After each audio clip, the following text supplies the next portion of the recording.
Yun guys, kamusta? Ah, for today's video, papakita ko sa inyo yung isa sa bago kong kinuhang account. Ito yung artillery account. Kung naalala nyo, meron akong binild na Mireya.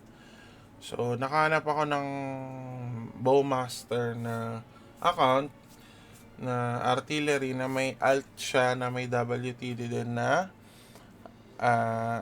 na Bowmaster. So, doon ko nilipat yung gamit ni Mireya. So, ito, binili ko siya from Indo. Indo yung kausap ko dito, nag-midman kami. Si Ivan Cabrillo ang midman, tapos ang seller is Warta DT. So, if may transaction kayo, madali silang kausap. So, ito, nakuha ko to, I think, last week. So, artillery siya. So, ganito na siya nung binili ko. So, naka plus 11 set siya na armors uh, for Legend Sea Dragon, and then naka plus 13 siya na weapons. FD 32%, critical 84. Tapos naka SDN squad ring siya. Magic attack, AG int. Tapos heraldry niya, hindi ko na rin to ginagalaw kasi okay na to.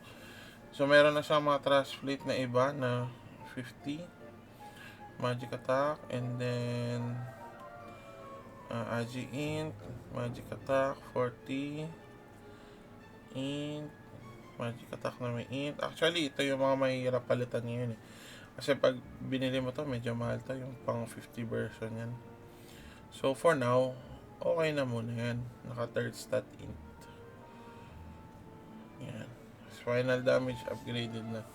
Tapos ang plate niya is Revolution Ballista, Scope Arrow, Swift Shot, tapos Detonating Arrow. Pero papalitan ko yung Swift Shot ng Rapid Shot pagka lumabas na yung EX. Kasi wala pa yung EX So for now, okay na muna yan. Pero mas maganda, I think, Rapid Shot yung plate. And then sa skill build, the same lang. Hindi pala the same. Usual skill build lang ng artillery. So nakamax ako ng magic arrow. Yung iba nagmo-multi shot, pero ako kasi mas ano na ako sa magic. So ito Rage of the Owl. Hindi na kailangan tong Wise of the Owl kasi yung crit rate mo naman 84 na. So hindi na to need sa SP. And then Bowmaster, syempre max ang scope arrow, max yung dito side. Swift shot, rapid shot, tracking arrow, and then ang SS syempre is Revolution Ballista. And then sa physical side, kinukuha pa rin tong aerial chain shot. So pag na 100 ko yung ang expert kasi nito 85 pa So pag na 100 to, baka kunin ko yung plus 1 nito or di ko pa sure. Titingnan, ina-estimate ko pa Tapos syempre naka crossbow ako sa crossbow master. Mas gusto ko nga longbow pero since crossbow na to, okay na to, hindi ko na pinalitan. Tapos max Sips Aid plus 1, Spiritual Excel, and then Bullseye.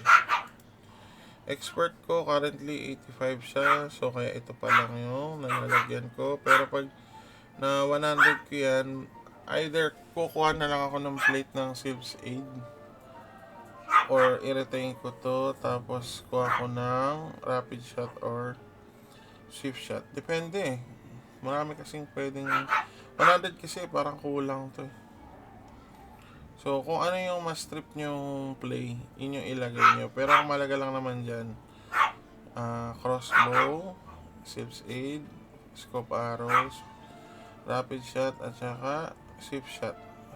Ano yung swift shot? Ito, swift shot. So, yan yung mga mahalaga dyan. Maano nyo naman yan Swift shot kasi, hindi siya worth it plus 1 pa. Kasi, 4% lang difference niya. Rapid shot naman 2% lang din, kaya hindi rin worth it. Hindi kasi siya breakpoint. So scope kasi ito na natin ang inaano kasi dito, pagka nag plus 1 ka ba, breakpoint. Ito hindi rin nga masyado pero okay na din yan. Tapos, Silph's Aid kasi, mahalaga Silph's Aid kasi bago ka kumombo, dapat naka Silph's Aid ka. So, okay na muna yan for now. So, ayun. So, ito pala, nabili ko to na naka frozen set. Ayan, frozen darkness. Ayan. So, naka-ano din siya. Ang costume niya ay level 10. So, pag bibili kayo ng account, check nyo mo. Ang una nyo i-check, yung, ano ba, yung plates. Maganda ba yung plates? Tapos, yung expert. Maganda ba yung expert? Kasi medyo magastos magpa-level ng expert. Tapos kung solo account siya or walang alt, mahirap magpataas ng expert. So, mas maganda kuha kayo ng account na mataas yung expert. So, ito yung isa, tapos yung plates, tapos yung costume. So, kung magtaas yung costume set bonus, mas maganda. So, kasi kung para sa akin at least 7. Kung hindi naman, pero gusto niyo account, wala nang choice. Pero at least 7 maganda. Kasi pag 7 ka, na-complete mo na yung 1 cycle hanggang FD, tas may bonus ka pa dito. So, parang yun yung maganda na set bonus. So, susunod ko mga video, mag-upload ako ng runs gamit to. So, ang maganda pala dito sa account na to, meron siyang kasama na meron siyang kasamang shooting star ba to, engineer?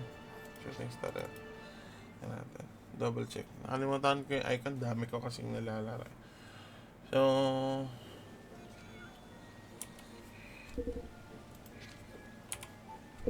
Gear Master. So, meron siyang kasamang GM na naka-WTD. Kaso, meron na kasi akong GM dun kay bots, kaya baka hindi ko na to galawin. So, sayang, no? Naka-WTD kasi. Ayan, no? WTD siya, S3. Tapos,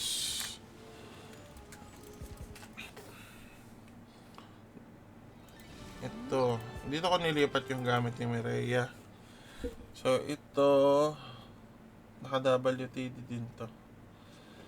So, ito yung ginawa kong sniper. Ayan o, yung gamit ni Mireya, nilipat ko lang. Pati card, nandiyan na lahat. Pati room. Heraldry kasi, kulang lang to. Hindi ko pa ini-enable.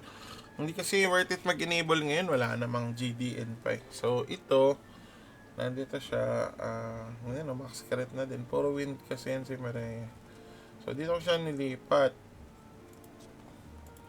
Diba? Parang worth it yung account. Kasi parang WTD din kasi ito eh.